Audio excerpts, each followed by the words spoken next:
Bonjour à tous, c'est Aurélien, bienvenue sur la chaîne Geeksme, je suis content de vous retrouver pour une nouvelle petite présentation produit. Alors aujourd'hui on va parler d'une tablette, une tablette 7 pouces puisqu'il s'agit de l'Asus MemoPad HD 7.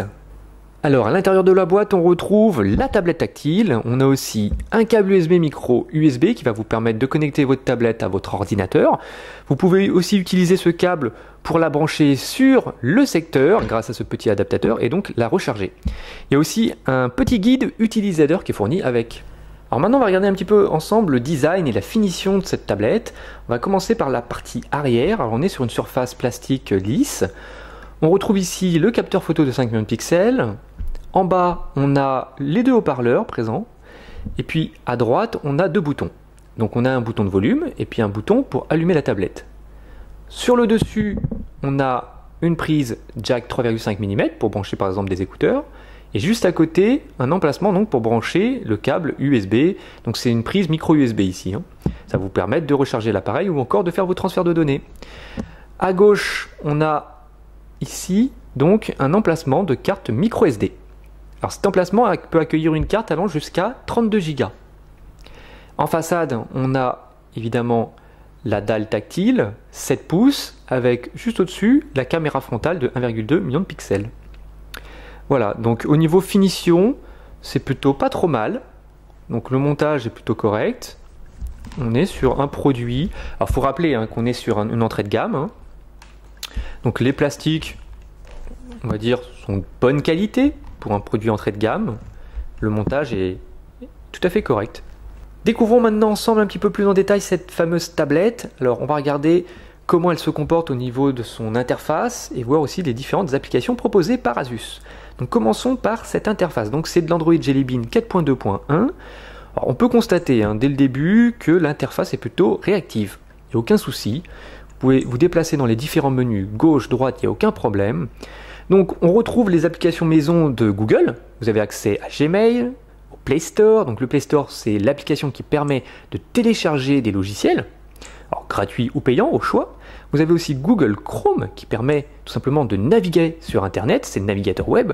Alors on regarde, voilà, j'ai lancé l'équipe, vous voyez, c'est allé assez vite. Donc ça c'est une bonne chose, au niveau navigation, elle s'en sort pas trop mal. Voilà, je vais revenir à l'accueil, vous voyez. Voilà, donc ça s'affiche assez vite, on peut zoomer si on le souhaite, il n'y a aucun problème. Voilà pour la navigation. Donc il y a d'autres applis qui sont maison, qui sont liées en fait à Google. Vous avez accès à Maps, la cartographie, navigation. Alors vous pouvez l'utiliser, ces logiciels, avec par exemple le GPS, puisqu'il y a une GPS qui est intégrée, donc vous pouvez utiliser cette tablette aussi à l'extérieur pour vous déplacer.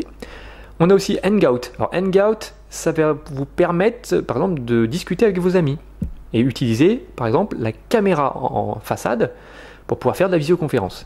La caméra avant, donc voilà. Ensuite, on a aussi les applications maison, on va dire Asus, qui sont présentes sur cette tablette. Alors, regardons de ce côté-là. On a par exemple ces deux applications ici là. Audio Wizard. On commence par celle-là. Ça permet de, de modifier un petit peu la qualité audio en fonction du contenu que vous êtes en train de regarder ou d'écouter. Donc par exemple, si vous écoutez la musique, vous choisissez le mode musique. Et pareil, pour le film, vous choisissez le mode film et ça va adapter un petit peu le rendu audio en fonction du type de média.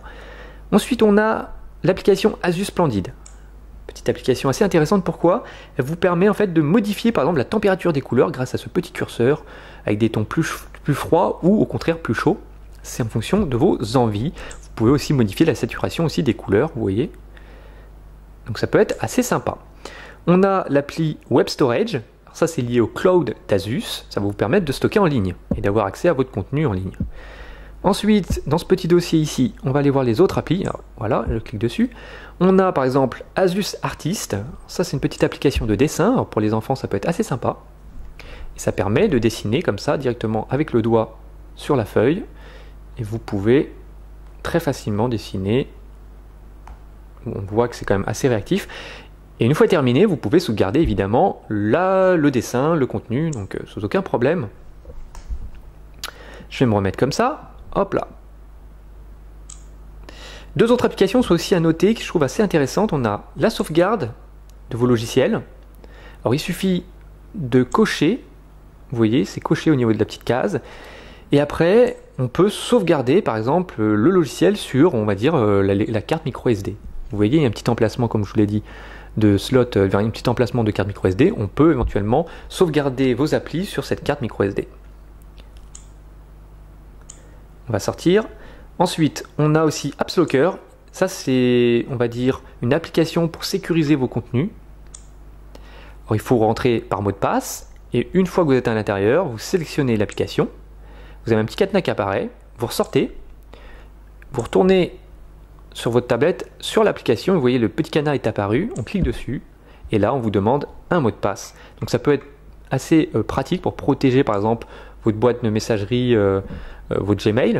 Si vous n'avez pas envie que vos enfants aient accès, et si vous prêtez votre tablette, eh ben, c'est aussi quelque chose d'assez intéressant au niveau sécurité des données.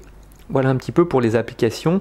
Ah oui, j'oubliais, il y a aussi une autre qui est vraiment très sympa, surtout sur un format 7 pouces, c'est Supernote Lite. Pourquoi? Tout simplement parce que ça va vous permettre de tout simplement prendre des notes directement avec le doigt ou avec un stylet. Donc c'est de la reconnaissance manuscrite en fait. Et il suffit d'écrire directement comme ça. Et c'est pris directement dans la page. Alors vous pouvez évidemment écrire des phrases complètes. Donc c'est assez sympa. On peut aussi changer la couleur des traits. Et vous pouvez aussi insérer par exemple du contenu. Alors là par exemple j'ai choisi image. Alors je vais dans la galerie. Je vais choisir une photo que je vais insérer dans mon document, dans ma prise de notes. Alors, il suffit de réduire un petit peu la taille. Voilà. Une fois qu'on a réduit, c'est bon. Vous pouvez après sauvegarder ou encore partager cette prise de notes ou l'envoyer par exemple par mail à vos amis ou à des collègues. Enfin voilà. Donc ça c'était Supernote Lite. Alors voilà un petit peu pour les applications, on va dire Asus. J'ai fait un petit peu le tour. On a par exemple aussi BuddyBuzz qui permet de centraliser les réseaux sociaux. Ça c'est une application aussi Asus.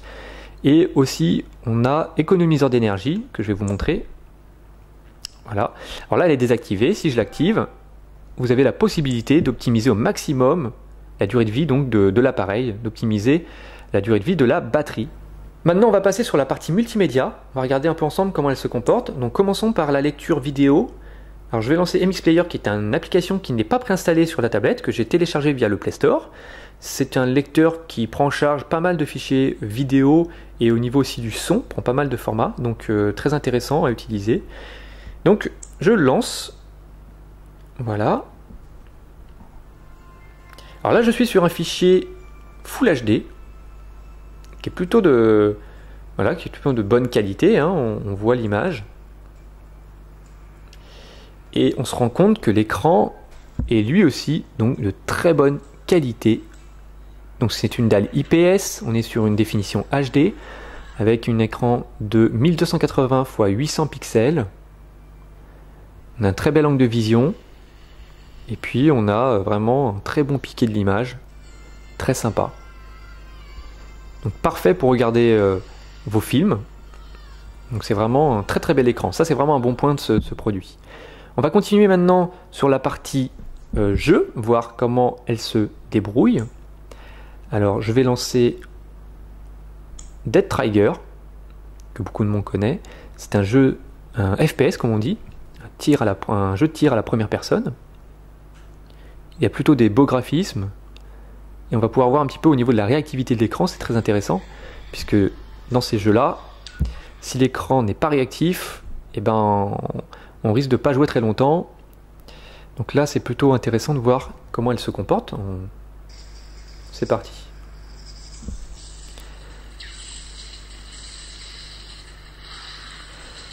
Donc comme ça, dès le début, on se rend compte que c'est très fluide. On va attendre qu'il y ait quelques personnages quand même. Mais la réactivité est au rendez-vous et l'écran s'en sort bien au niveau même des graphismes. Le rendu est plutôt concluant.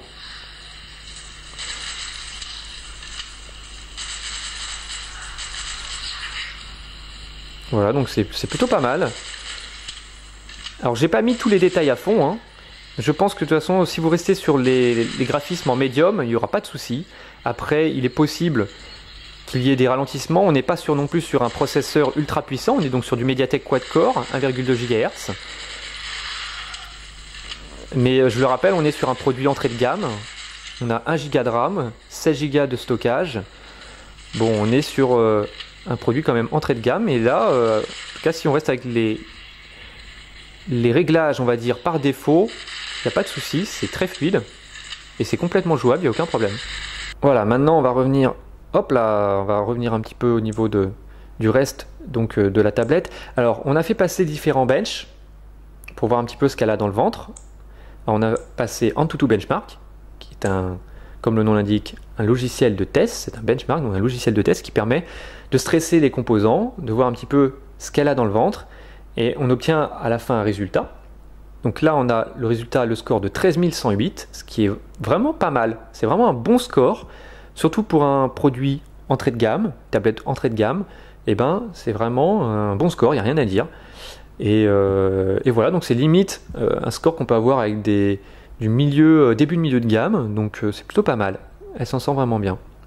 Voilà, donc on a fait un peu le tour. Sinon, on va terminer avec l'appareil photo. Voilà, je vais mettre un petit objet, une petite figurine. Donc il est possible de filmer en 1080p et évidemment aussi de prendre des photos. Vous pouvez appliquer des filtres directement si vous le souhaitez. Alors je vais mettre négatif, voilà, donc en direct. Très facile à appliquer ou à retirer. La mise au point est assez rapide. Voilà, donc il n'y a pas de flash, hein. Donc c'est vrai que la qualité des photos est plutôt pas mal quand la pièce est éclairée, est bien éclairée. Si vous êtes dans un environnement assez sombre, le rendu tout de suite est dégradé. Voilà, donc à l'extérieur en journée, ça devrait être pas trop mal. Voilà, donc c'est un petit capteur photo qui permettra quand même de prendre quelques petits clichés sans prétention. Voilà, on va terminer par une petite conclusion concernant le test de l'Asus MemoPad HD7. Alors tout d'abord, il y a quelques petites choses qui m'ont un peu chagriné sur ce produit.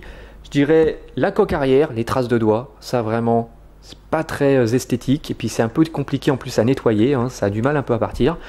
On a aussi des plastiques qui ont tendance un peu à grincer. Quand vous prenez la tablette et vous gladenez, eh ben, on entend quelques grincements ici et là. Donc question solidité, il faudrait voir sur le long terme. Bon, au premier abord comme ça a l'air assez solide, mais après sur le long terme, il faudrait voir si elle va pas avoir des petits soucis plus tard au niveau de sa finition, au niveau de sa résistance. Sinon, ce que j'ai beaucoup aimé sur ce produit, c'est son écran, que j'ai trouvé vraiment excellent. Donc une belle colorimétrie, bonne réactivité au niveau de l'interface. Donc dans les jeux, c'est vraiment très agréable. Vous avez pu le constater dans le jeu de FPS que j'ai fait, Dead Trigger. Il n'y a aucun souci, réactivité excellente.